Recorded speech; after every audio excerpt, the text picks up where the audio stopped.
I've just got a chance to go through the exam paper, and the first thing I've noted is the marks for the exam are back to what they were originally, which is 210 marks for section A, B and C.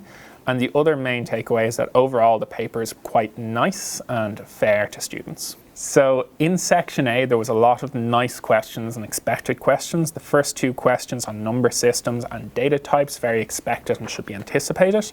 Some of the questions were formulated, maybe written in a slightly strange way, but the actual questions were relatively straightforward, such as question 3 and question 8. And then there were some questions that may not have been covered as in depth in class, such as question 5, where they've looked for more information than maybe was expected of the students.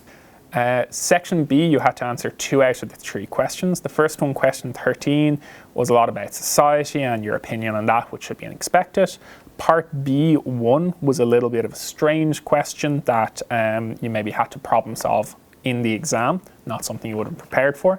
Question 14 then was generally nice, talking about the computer. Part 3, talking about the accumulator, would have been maybe unexpected and not something that you would have covered. But other than that, it should have been one that you were kind of prepared for, able to give reasonable answers. And then the last part, question 15, was sort of a typical algorithms question. It was on the harder side, but if you'd studied it, you should be able to give good answers and have a good attempt at it. So section C this year had 2 parts to it.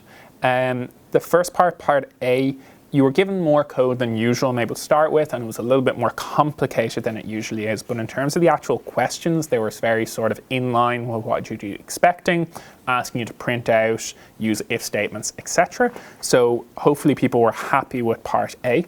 Part B then wasn't too difficult, but it was open-ended, which may have made some students be a little bit more nervous about it because it's not as easy to see step by step what's happening.